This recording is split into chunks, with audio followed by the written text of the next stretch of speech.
It's nice to be with you, and thank you so much for the invitation. And thank you also very much for the donation that you gave us a little earlier for abdominal compressors at our oncology centre, £6,000, which was absolutely wonderful and much, much appreciated. As Gordon intimated, I do a lot of work with charities. I've, in my career, been chief executive of 4. I'm currently chief executive of a small charity that's based out of Worcester called Music Therapy Works. And the charitable sector is so important to what goes on, not just within the NHS, but just generally within society. And I think at times we're overlooked a little bit. Now at the Acute Hospital Trust, we used to have 400 volunteers before COVID. We're working our way back up to those numbers again. We're at 134 now. But we're trying to get more and more people involved to support us. And the National Voluntary Sector Council, the NCVO, did a calculation recently about the value of each hour worked by every volunteer. And I know there are volunteers in this room who work. And if you take it into account in terms of its monetary value, it's about £16 an hour that somebody else would have to do, that you'd have to pay for that work to be done. So in no way do we underestimate the importance of our volunteers and the things that they do for us.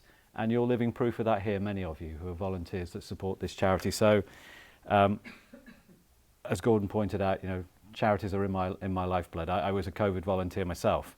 That was partly to get out the house and meet people, because at that stage you couldn't. But a lot of people do that as well. They don't just do it for the social good, they do it for their own good as well. And I know being a volunteer, you do get a lot back. You know, you do get that sense of you're doing something good. And I've managed football teams and been a rugby coach and cricket and all that sort of stuff with my kids. But COVID I found particularly rewarding, from just having been there, taking people's temperatures, cleaning the seats, pointing the place in the car park, and those sorts of things. So I might come back to volunteers perhaps towards the end of the few remarks I'm going to say now. How I'd like to just talk to you this evening is tell you a bit about where the Hospital Trust is, and there's some major changes about to take place in terms of how we're run, and to explain what those changes are, what their impact will be and how they came about. Feel free at any time just to jump in, by the way. If you've got a question or a point or you want something clarified, please just jump in. I've been and heard many a really good speaker, and I'm not saying you're going to hear one tonight, but you know, by the time you get to the end of their speech, you've forgotten your question or it's not relevant. So if you want to jump in, please feel free to do so. So I'll just take you through some of the changes that we're about to go through. We can talk about the challenges that the Hospital Trust faces, perhaps in questions, and I'll do my best to answer those.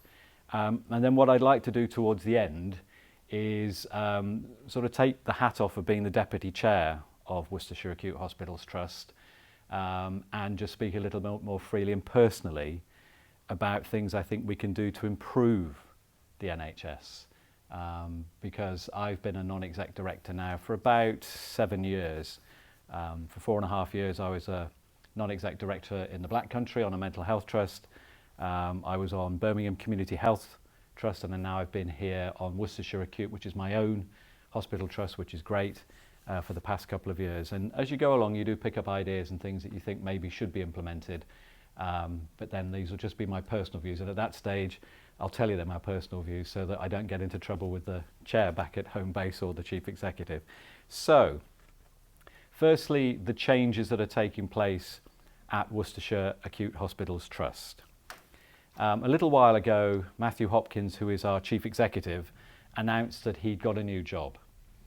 And I congratulated and then swore at him. Not vehemently, but I knew what was going to happen, because once you lose a chief executive who's been around for some time, and Matthew had been with us for 4.5 years, which is a long stint in terms of NHS chief executives. Their shelf life is normally between 2 and 3 years. And when Matthew came, the whole trust was effectively in special measures. We were being run by the NHS. We had a lot of problems. Some of those problems we still have. But he, along with the then new chair of Worcestershire Acute Trust, somebody called Sir David Nicholson, who used to run the NHS, he used to be the chief executive of the whole NHS, over a period of time, with the board, with the executives who do the doing, with the non-executives who support them, and with several thousand staff, had taken the trust on a journey where last November we had a surprise visit by the Care Quality Commission looking at our emergency department. And after that inspection, where our emergency department was moved from inadequate to what's known as requires improvement, so still a long way to go. When that happened, no part of the hospital trust was rated inadequate at all. So from a period where 4 or 5 years ago we had effectively the inspectors in running us, Matthew and the team and Sir David and his team of non-executives progressively moved us out of these special measures which were very constricting and very difficult. But we're now in a situation where the trust overall still requires improvement, but large areas of what we do are good. And if you know Kidderminster, I think you do, the treatment centre there, the hospital there, that is good. If you look at all its ratings overall, it is good. It's perhaps a little bit of a hidden away secret, Kidderminster, at times. But lots of progress have been made under Matthew's tenure. So he's decided to move on. He's going to a trust which is 3 times the size of us.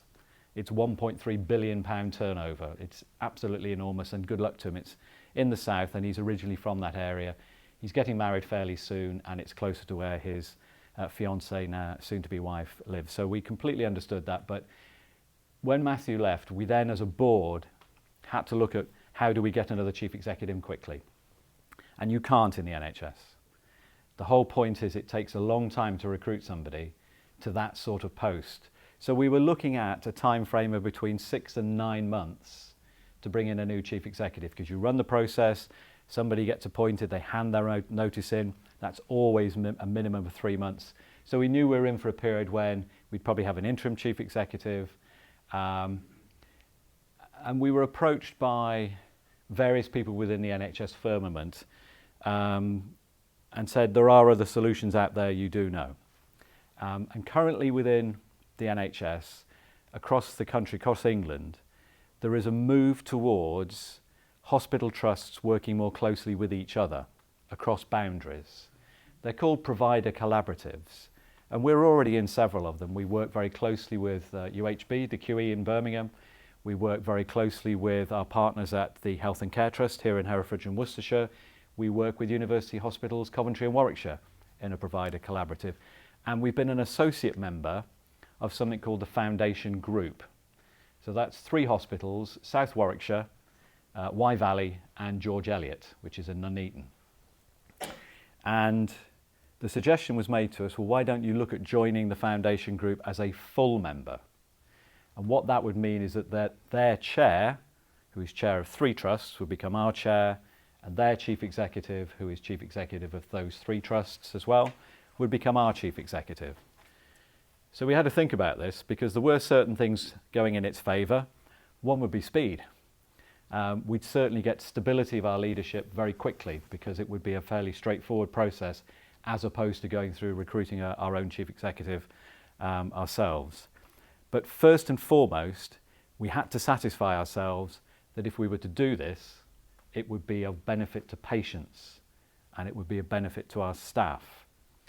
So we spent some time deliberating whether this is the right thing to do, and we have given the tyres a very strong kicking. But on the balance of probabilities, we have now said to that Foundation Group that we would like to become a full member. And if that's accepted by the other 3, then come the 1st of August, their chair, Russell Hardy, will become our chair, and their chief executive, Glenn Burley, will become our chief executive.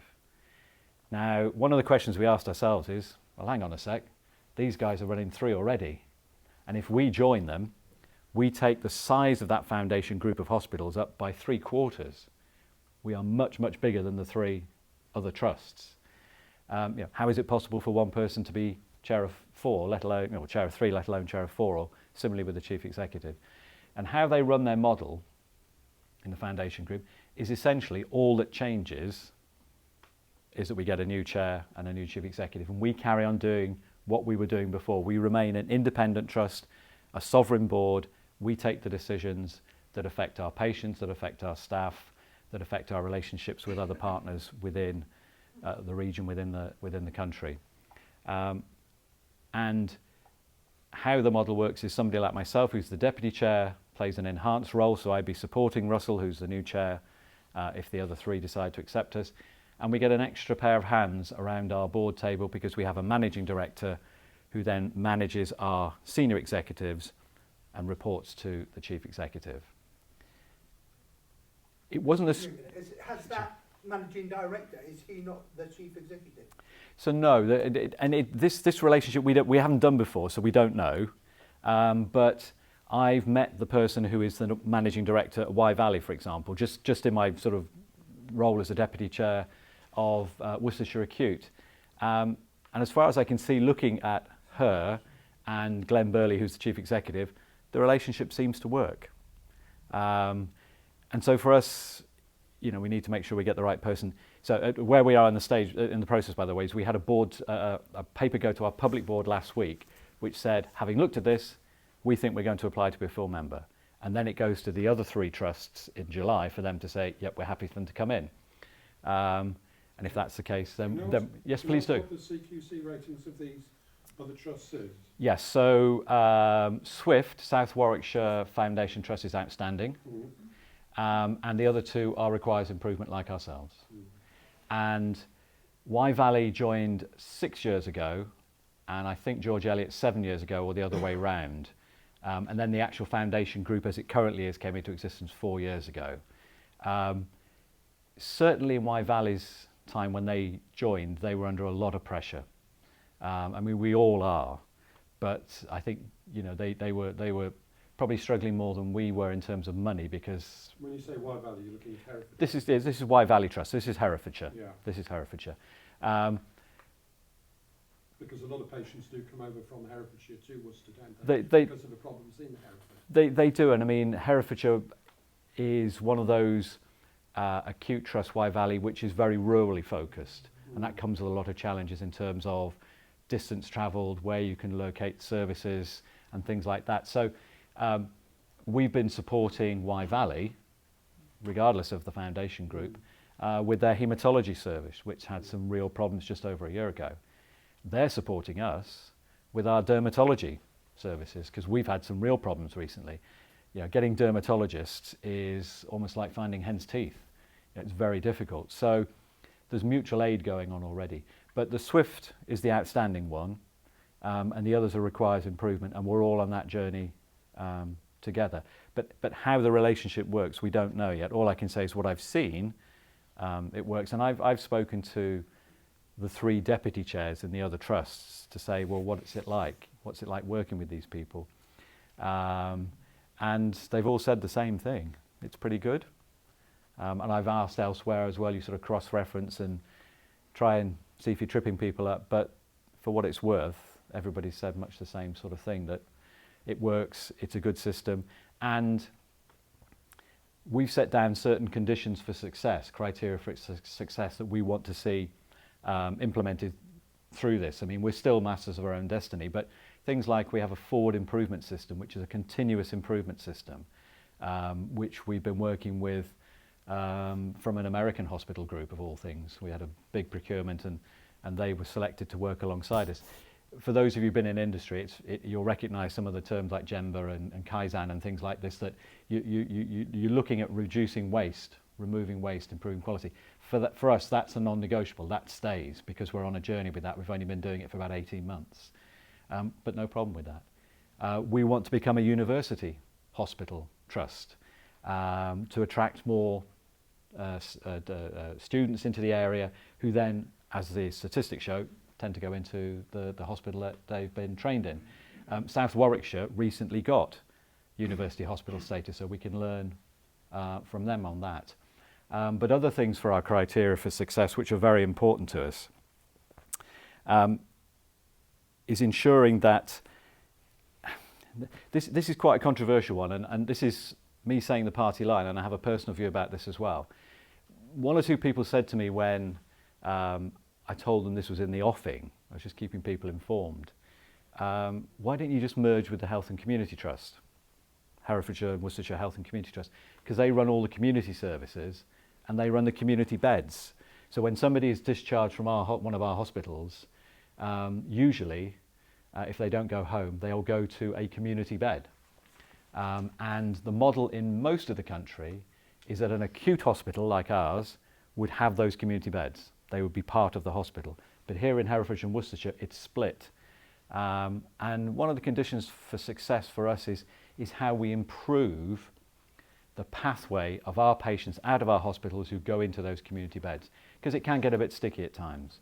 And we have people waiting to leave hospital who are medically fit to go home, but they have people in those community beds as well who are medically fit and ready to go home. So I'm not decrying that they have a lot of challenges as well, but for us that would be a condition of success as well. How do we improve that flow of our patients out of our hospital when they need a bed, going to a bed in the Hereford and Worcestershire Community Health Trust?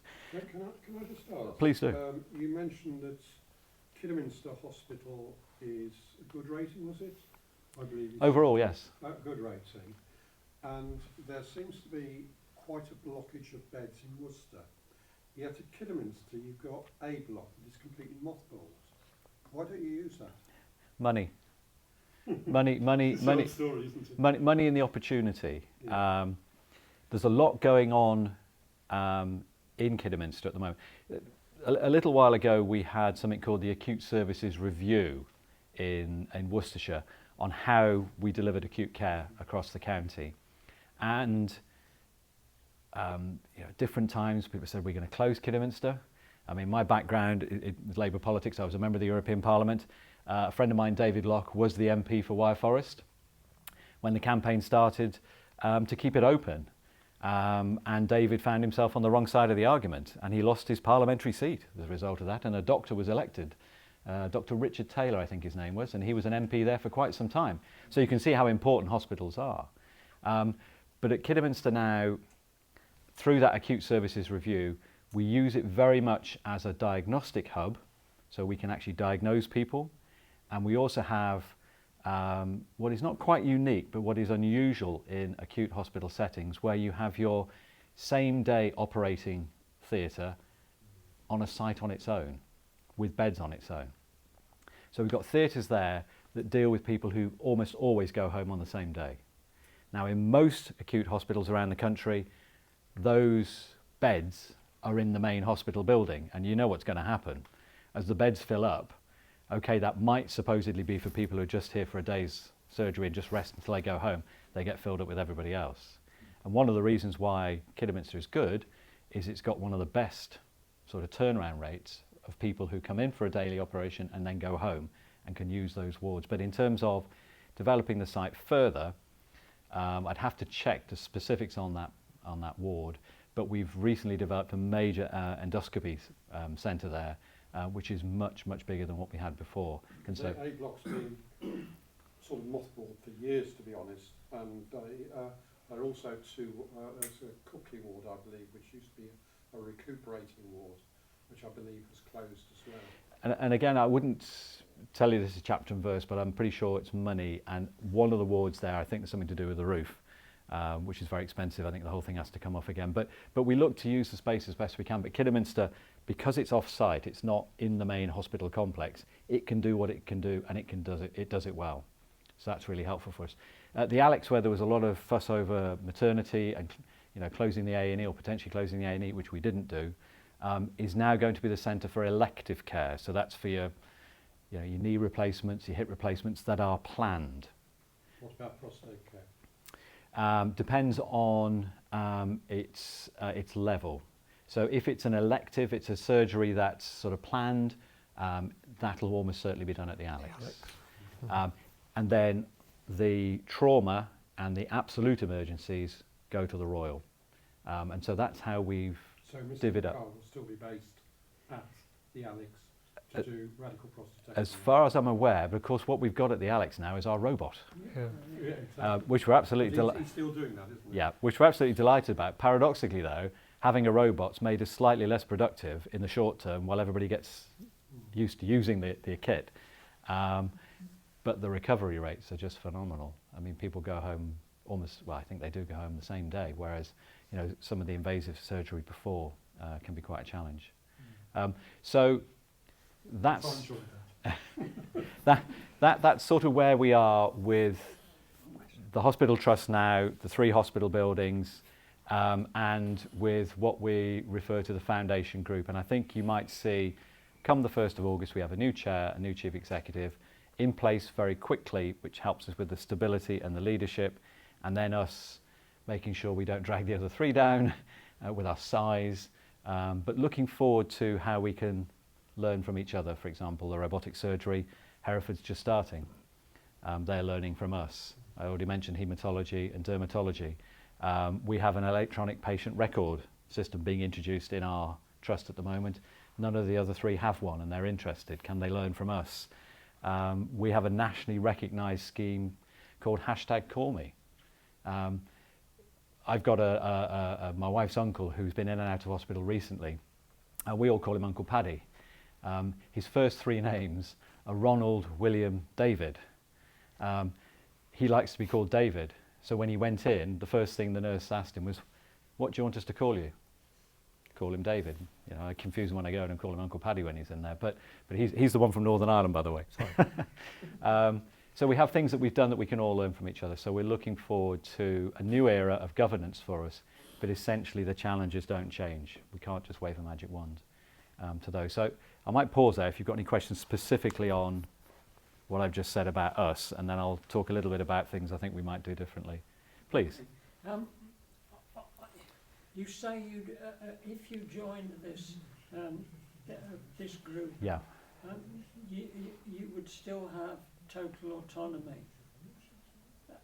Is there an instance then that autonomy could be overridden by the other members of the group? No, because there is no mechanism for anybody to vote each other down, and in actual fact, the actual complete fail-safe on this is if it doesn't work, we can ask them to go. So could it's you as just simple as that. clarify, are the budgets or the finance of all 3 kept separate Absolutely. at the moment? Absolutely, and that So carries the on. only thing that's changing are the titular heads at the top of the whole organisation. So where is the improvement in efficiency and the change going to come from then?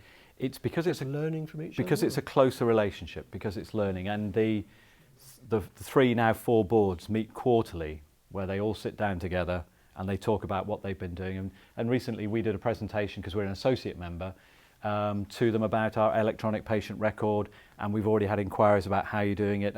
And these days in the NHS, there's a lot of what we call mutual aid. Everybody's helping each other because the challenges are so great. So for us, it's part of this national move. So David Nicholson, who used to be our chair, is now chair of the 4 acute hospital trusts in the Black Country. There's been a provider collaborative set up just before us in Kettering, Northamptonshire and Leicestershire. There's a new one just been set up between the Isle of Wight and Portsmouth. There seems to be a move from government saying this is a good idea. Maybe in the longer term that means we'll have different structures that government invites us to have, and I'll talk a little bit about those in a few minutes. But for us, we're going into this with very positive intent, knowing that we can bring things to the party and they can bring things to us. Sorry, did I interrupt a question over there? Sorry, Peter, did you have a question? Yes, Simon, you mentioned very briefly about... Have you got enough water there? University. I'll get you some more. I'm okay. Right. Sorry, The Peter. University hospital status. That seems to be being delayed,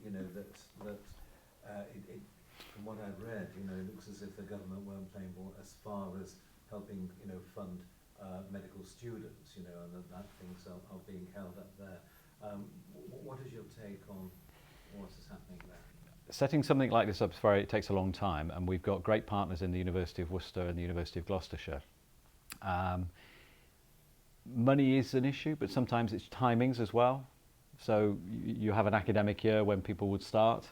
So I think we were hopeful it would have started a little bit sooner, but we're confident that the University Medical School will open this September with the first intake of students, that will then start to grow, and then that's part of our pitch to whoever makes the decisions on these things, that ultimately we can become a university hospital, and that does attract people and does help you retain staff as well. But because it's quite complex and it's a timings thing, that can make a difference. But Professor David Green at the University of Worcester, who I know quite well, you know, he's been really good on this. He's really kept pushing it. So we'll get there.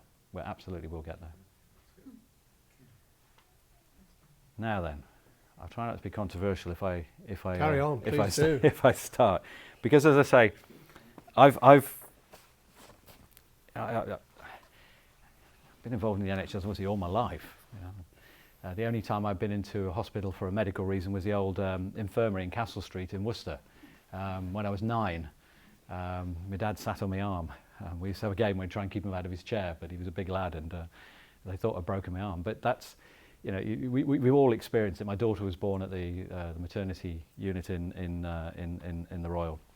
But on the 5th of July, 5th of July, the NHS will celebrate its 75th birthday.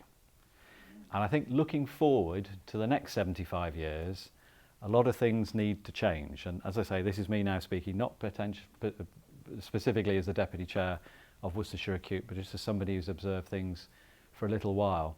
And it pains me to say this, but the NHS is no longer the envy of the world. You know, we've all been in situations where you just despair, because you know the people are working really hard. You know, the staff are working really hard. But I'll give you an example here of this building there. Uncle Paddy, his wife passed away on the 20th of December. And it was a fairly sort of rapid decline for Margaret. And she found herself moving from different hospital to different hospital. So she was at the Alex for some tests. And then she popped up in Pershore at the cottage hospital here. And I got a phone call from the GP, because they have GPs, they don't have sort of hospital doctors there, they have GPs and nurses. And she rang me and says, well, you know, she's comfortable, she's fine. She says, but I can't for the life of me work out why she's been sent here. Because it was a reablement place, and she just couldn't walk on the one leg.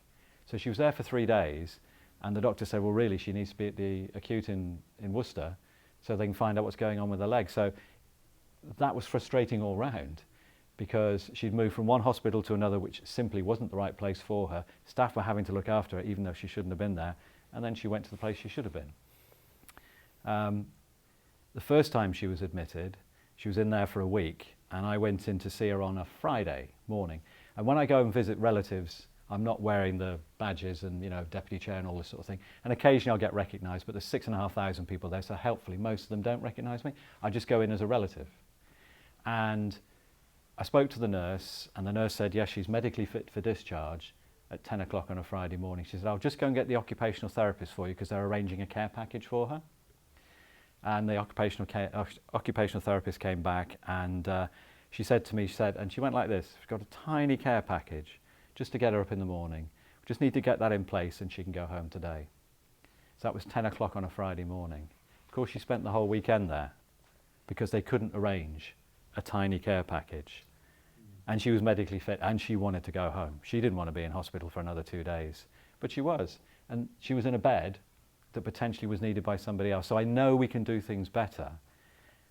And, you know, it does pain me to say that we are no longer the envy of the world for the NHS, despite how brilliant it is at times. So these are just a few collective thoughts of what I think we're perhaps getting wrong and what we need to do slightly differently. We are too much focused on our hospitals. We have an overbearing at political level, all political parties, on hospitals. Hospitals are exciting. Hospitals get headlines in newspapers, new hospitals, but we don't treat enough people close to home where they could be treated. We seem to accept in this country that everybody should go to a hospital, whereas in actual fact a hospital is an admittance that people are very seriously ill. We need to keep them healthier for longer. And I know, and again, from sitting in A&E with Auntie Margaret, the late Auntie Margaret, and Uncle Paddy, you know, you go in there and you sit at the A&E in Worcester, and you know, I look around, and I was with Uncle Paddy a few Saturdays ago, and I was with him for about 8 hours in A&E, and you look and you know that some of those people shouldn't be there. Now I'm not saying don't, you know, I'm not criticising them, But the thought patterns probably are, well, I'm not going to get a GP appointment. This is on a Saturday. I'm not going to get an ambulance. Nobody's going to come to me. I'll go to the A&E. And the figure we put on this is about 16%, 1/6, of people who probably shouldn't be at A&E. And that's including ambulance and conveyances. People come in. Auntie Margaret went in an ambulance the one time after we'd phoned NHS 111 twice. It was an issue of pain management for her.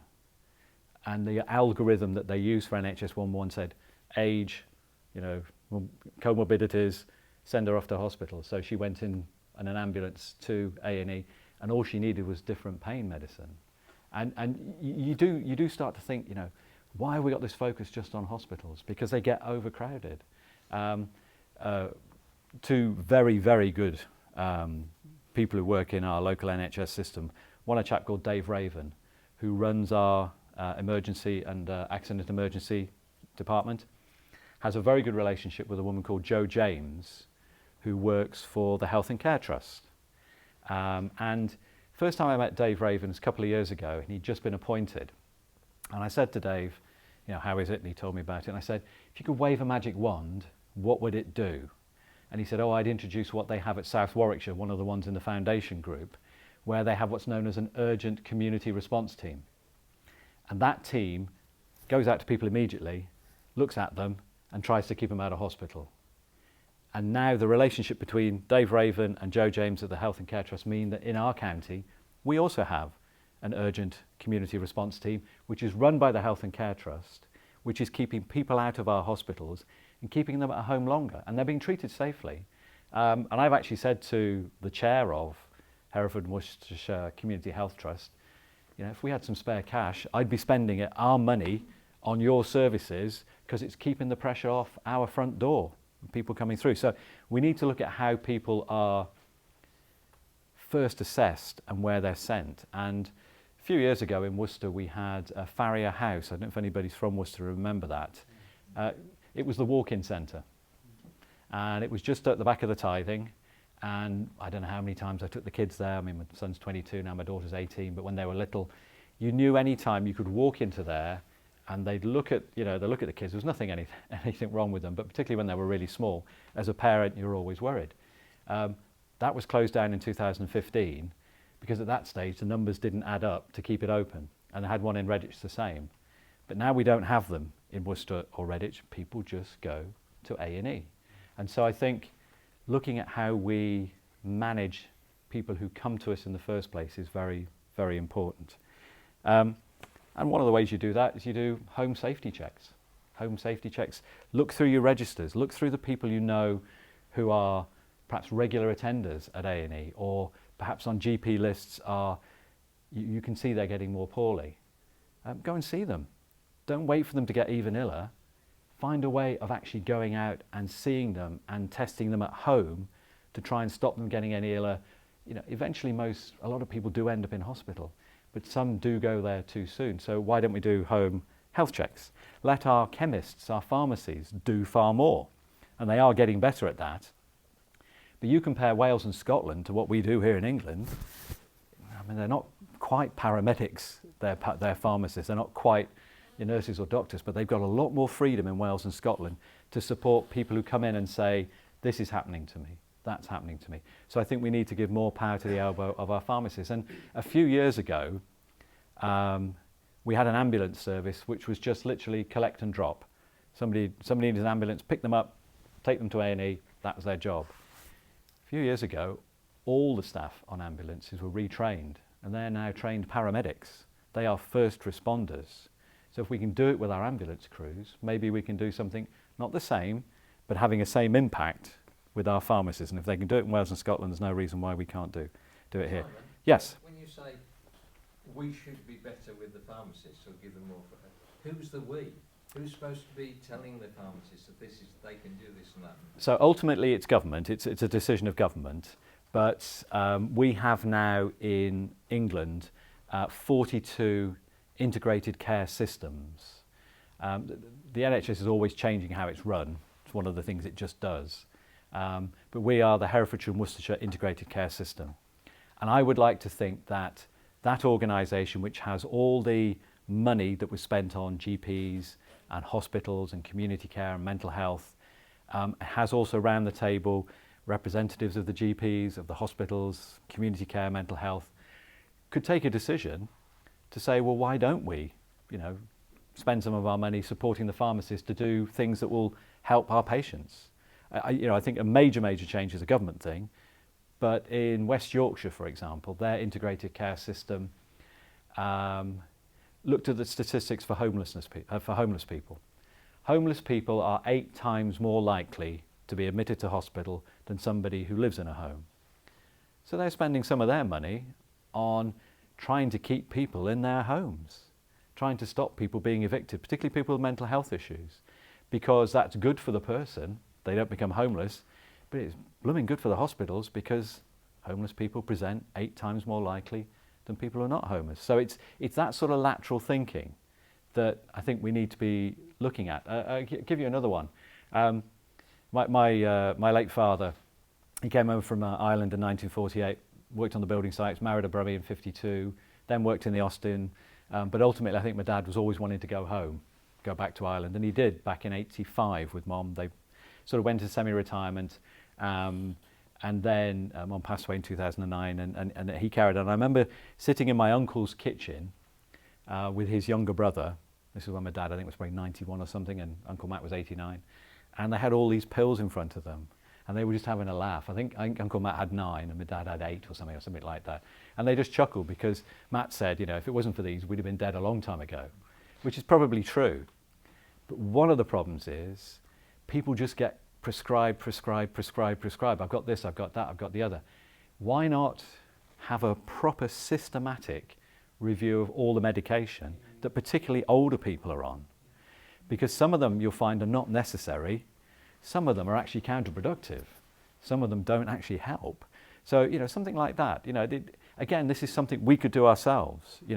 Introduce some way of looking at that, and you may actually save some money on the pharmacy bill, because that's very expensive Simon, for us all as can well. I just ask, Please, Gordon. isn't that supposed to happen anyway? I mean, I get chivied by my GP practice just round the corner to have a review of all the medications that I'm on.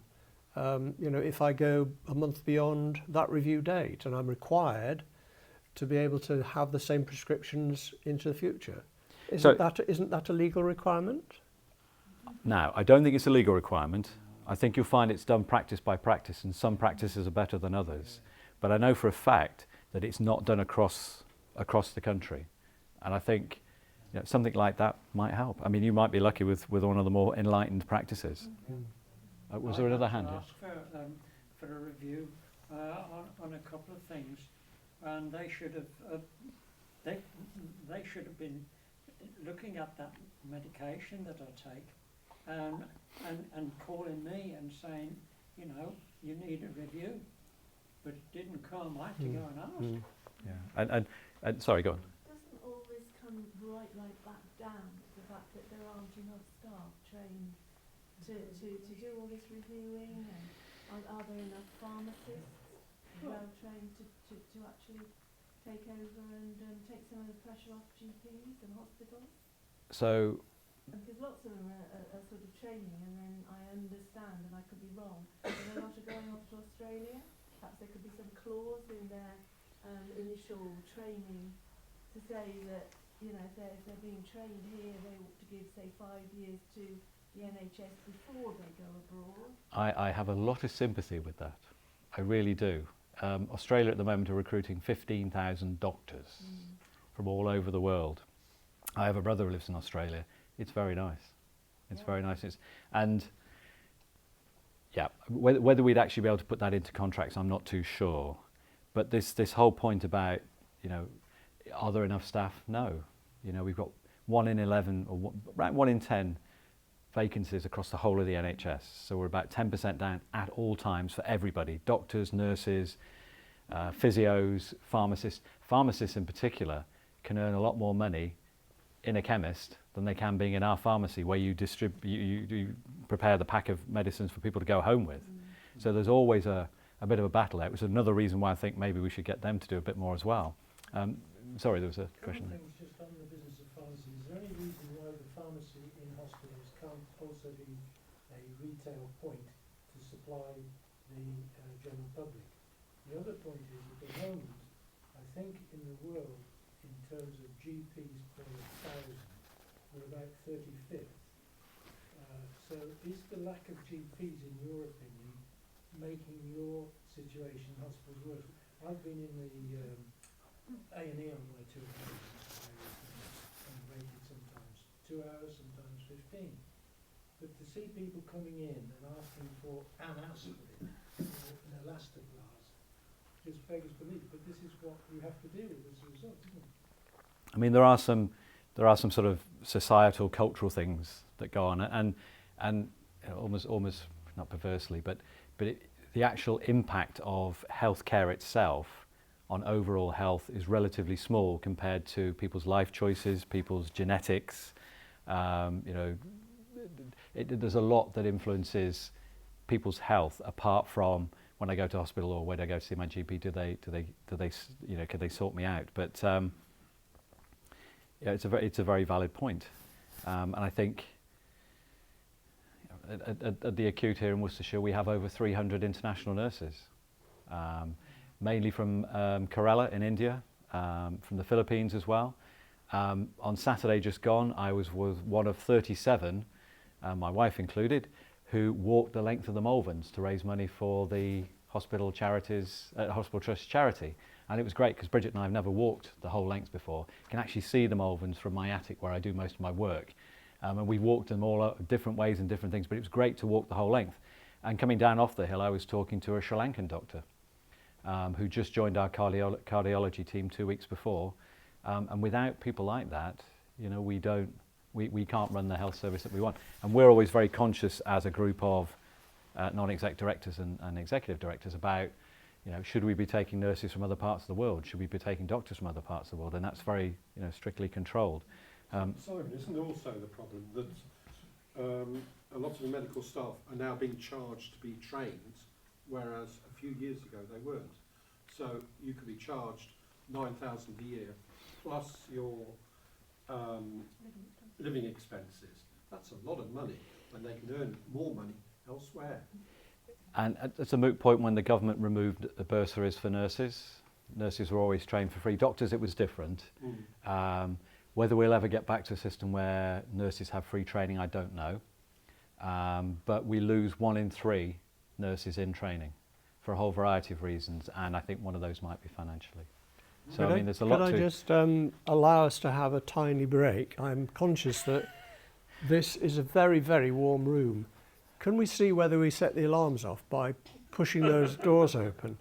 And will that harm anybody? If I just feel that it's pretty claustrophobic in here because of It's the all my weather hot air, outside. it's my fault. No, it's nothing to do with you.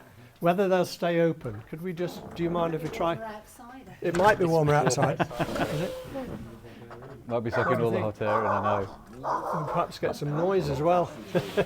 It's probably as warm outside, I'm afraid. Dogs are always welcome in my house. Sorry to interrupt you. No, I don't mean, worry. it seemed to me a suitable point really to just ask the question that's bubbling up from time to time, which is about this huge machine in the NHS, about which there are loads and loads and loads of statistics. People have started to sort of quote things, and those who read things like the Times and the doctor who writes there regularly will know he's always quoting stats really about the proportion of people that go to A&Es that shouldn't be there, and the proportion of the tablets the medicines that he prescribes, and there are national figures, aren't there, Yeah. Simon? Yeah. You know, with approaching 20%, you know, of all the medications provided for us that actually don't get consumed.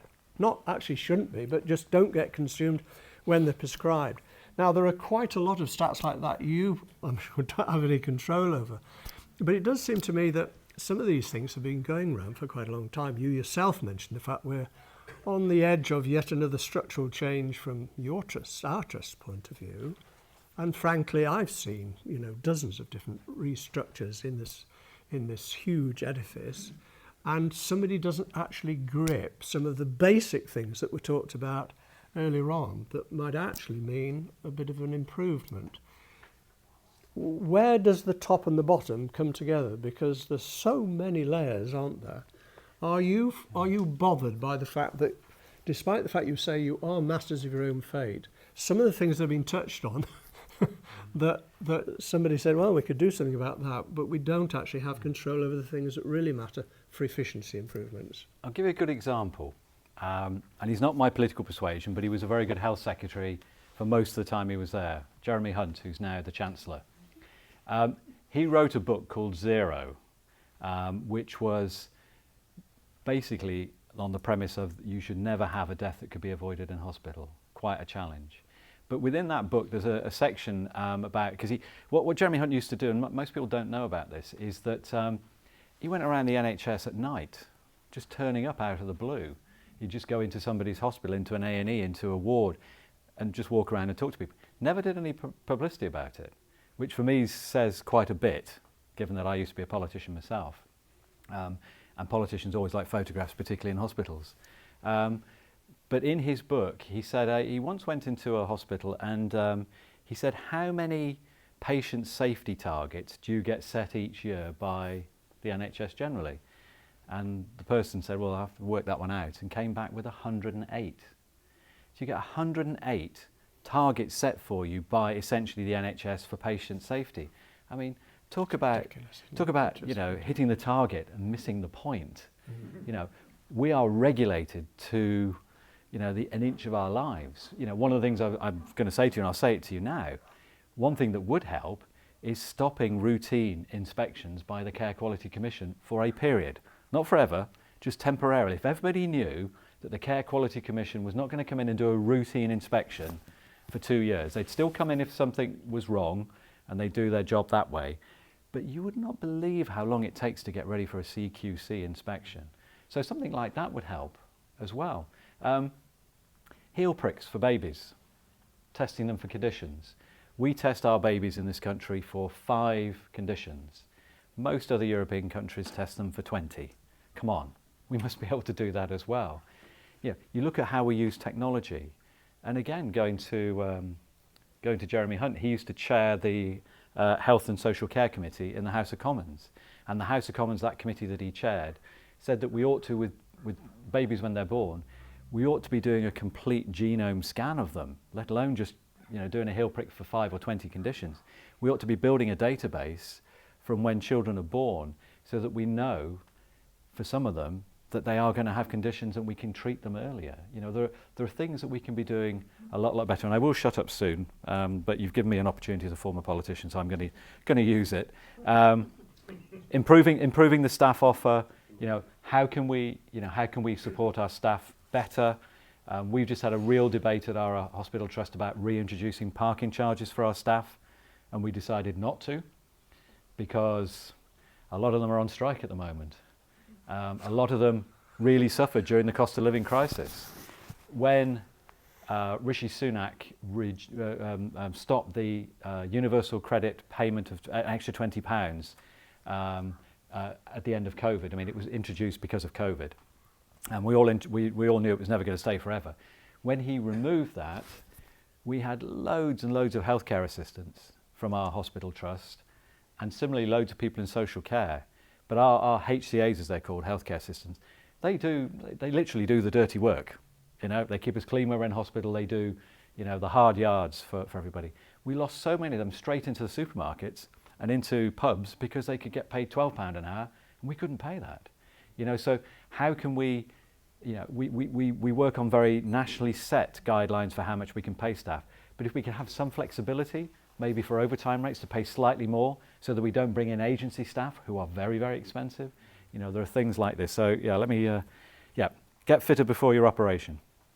If ever there was an incentive for anybody to get themselves as fit as they possibly could, if they knew they had an operation coming in 3 months' time, that's it. And the Royal College of Anaesthetists have just set something up. They call it the Centre for Preoperative Care, working on ways to get people basically match fit for when you have an operation, because as fit as you can be, you'll be easier for your recovery. So there's all sorts of things we can do.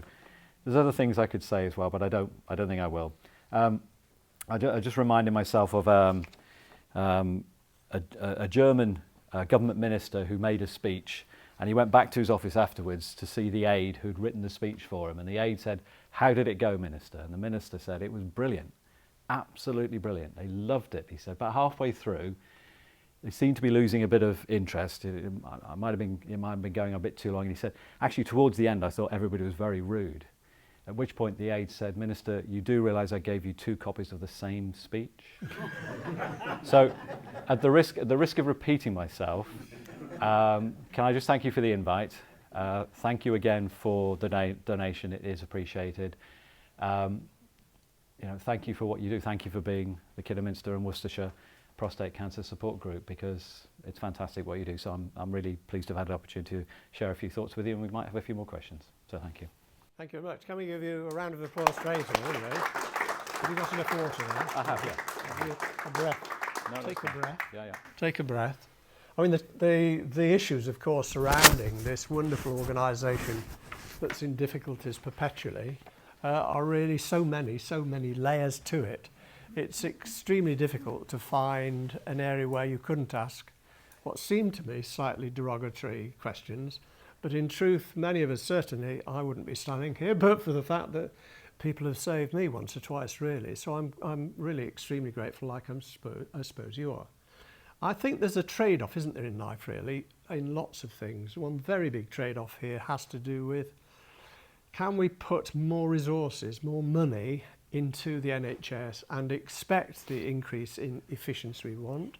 Or can we actually drive efficiencies by spending money on the efficiencies side and expect that some of the benefits in terms of the patient care and improvements in the service will come from that end, And in a way, I'd like to see, because you've mentioned money and we couldn't do that, or we haven't got enough money to do that.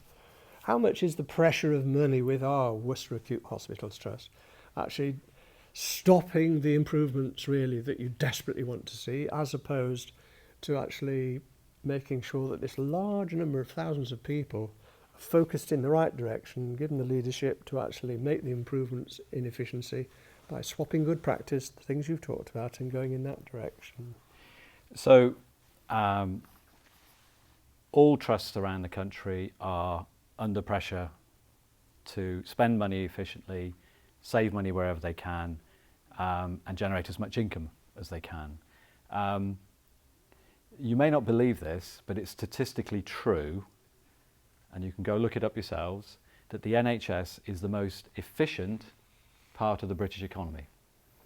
It's more efficient than any other sector, and as I say, it can be statistically proved, because every year the government sets every individual trust, and now these integrated care systems, a target for how much money they have to take out of their budgets.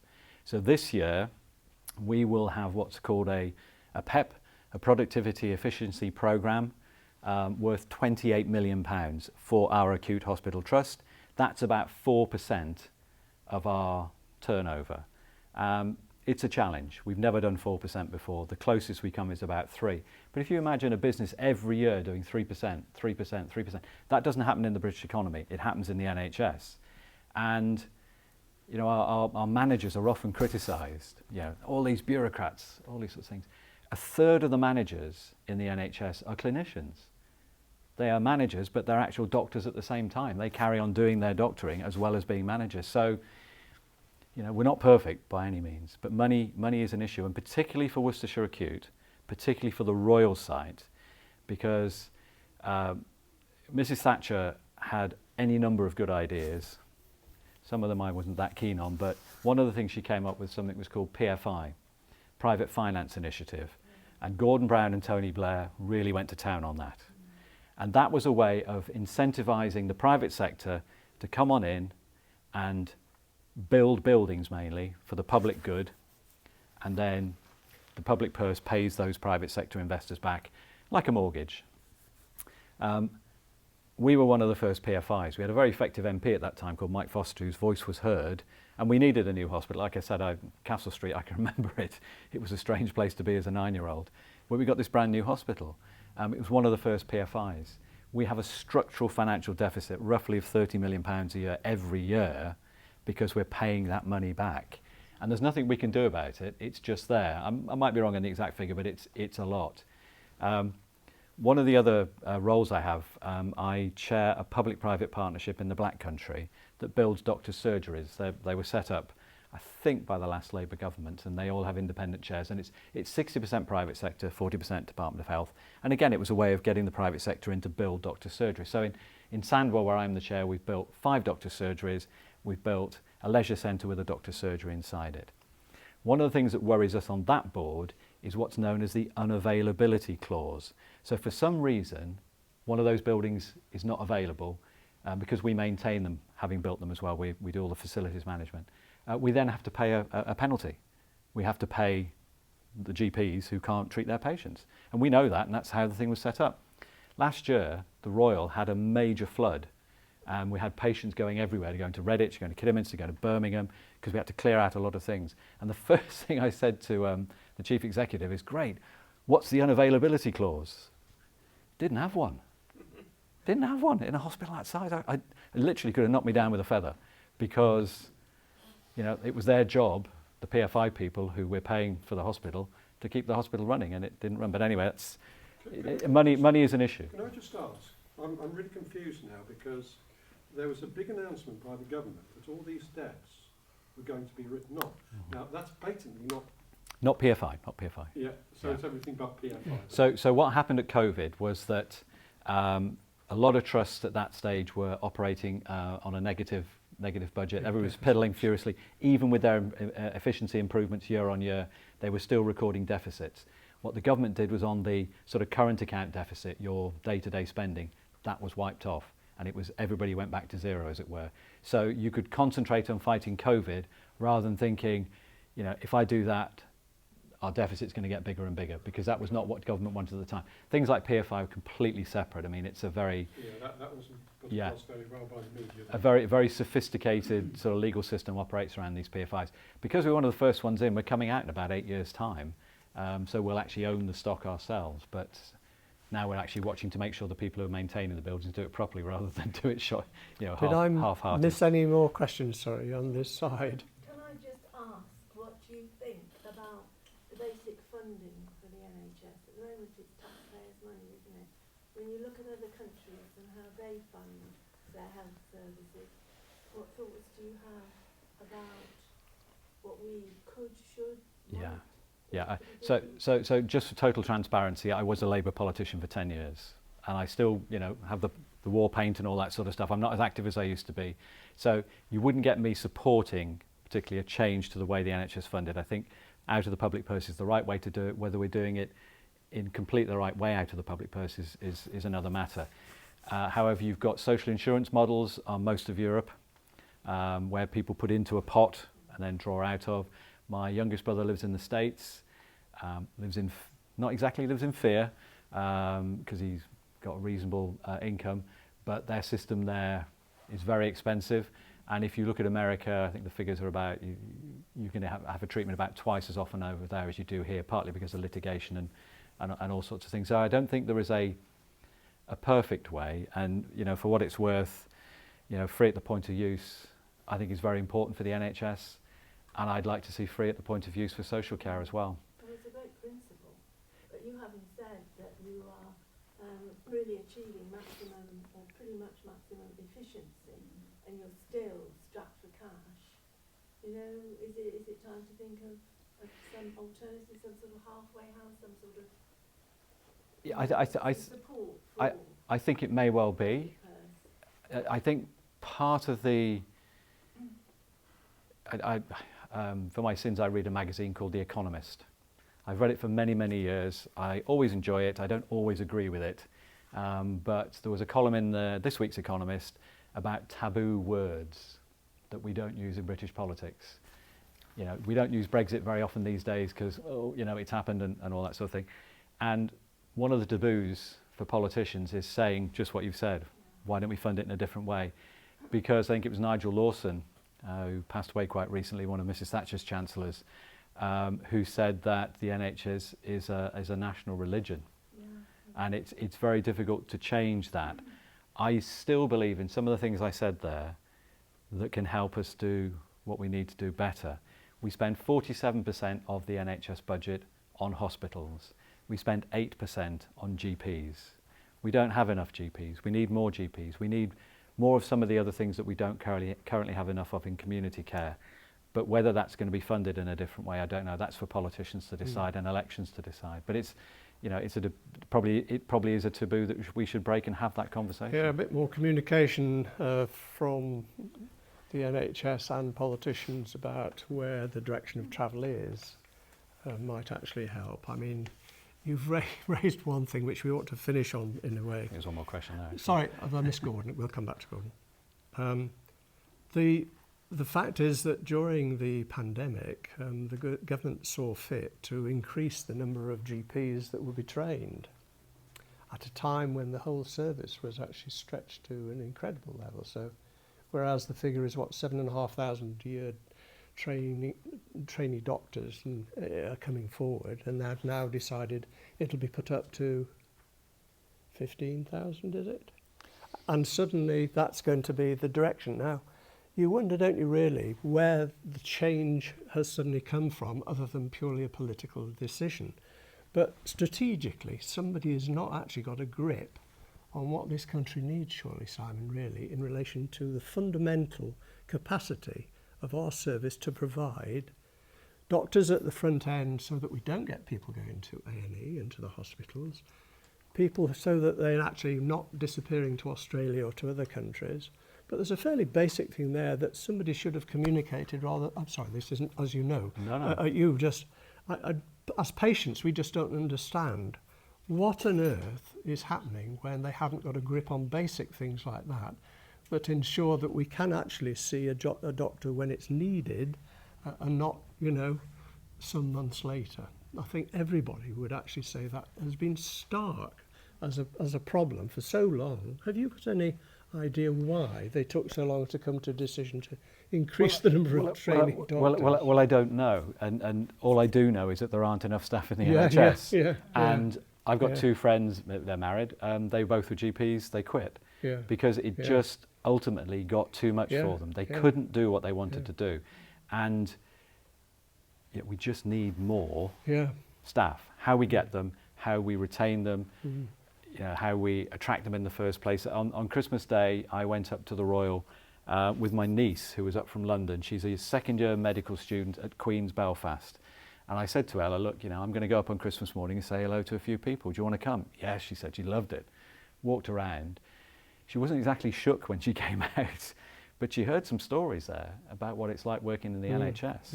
And I wanted her to see that. I wanted her to be exposed to it, particularly in our emergency department. But and if Mr. Hand, his successor, had actually visited a few more GP practices, they would hear in very stark terms just how grossly overworked the staff are and how burnt out so many of them are, as we know. So it didn't take a wonder kid and a management consultant to figure that out, did it really? Anyway, you've done us proud by being quite unless there's any more, I'll keep going. This is always bound to be a really sticky one from Gordon. I just warn you. Honestly, I was just curious to know whether you thought the private sector involvement in building the new hospital, has it been value for money, and how much do you think you've had to pay back over the period that the hospital's been in existence? Yeah, I mean, I think those early PFI contracts, they weren't good, were they? Were not as great as they should be. I mean, when we have a mortgage, we all pay back more than we borrow. Oh, yes. That's the way the world works. What I will say, and this is controversial within the Labour Party, I get shot down by some people for saying this in the Labour Party, we need the private sector working with us and helping us, because without the private sector, without the Spires of this world, without the other private firms, again, we wouldn't be able to do half the things that we need to do, and there's a lot of elective surgery goes through those private hospitals. Would I prefer it to be all public? I don't know. All I'm interested in is people getting the right treatment when they need it, and if that's a hospital bed when they need it, they can get it. But at the moment, that's quite a challenge. Well, we mustn't go too far down this road, so just one quickie last question, and we'll let him escape. Cataracts done at New Medica. Now, did they come to you, or did you go to them? I think we were probably in a conversation with them. I think we were, because, and again, it's some of this technology stuff. People having blood tests done in boots. People are having scans done in car parks. People having cataract operations in car parks. You can. There's all sorts of things we can do a lot cleverer than we've perhaps done in the past. But I think that was probably a dialogue we've been going on for some time. And there are other providers we can go to. But if it was my elderly. Apparently, that's not just the other procedures besides cataracts. Yeah. But and one thing's for sure. I mean, we know the size of the backlog we've had from COVID. We've got 7 million patients waiting for some sort of treatment. Eventually we'll clear that. Once we've got clear that, probably in a couple of years' time, we can then sort of take a deep breath and say, right, we've done that. Now, what else do we need to do? But some of the things I've said hopefully will come in. And anyway, I know I'm speaking too much now. No. Thank you very, very much indeed. I mean, it's an extraordinarily wide subject to have to tackle, and you've done famously on dealing with some swervy questions, which the English cricket bowlers will be very proud of, really. I think you've done as well. Thank you very much. Would you give Simon a big round of applause? Thank you very much indeed. And you heard it here first, because I'm at Edgbaston on Friday for the first day of the first test. We bowl them out for under 100. Mo and Ali takes a 5 foot, and so does Jimmy Anderson. And we're 350 for 2 at the end of the first day. Oh, thank you very much. You heard it here first. How much money have you got on that? Not a lot. Perhaps you would pick out a few tickets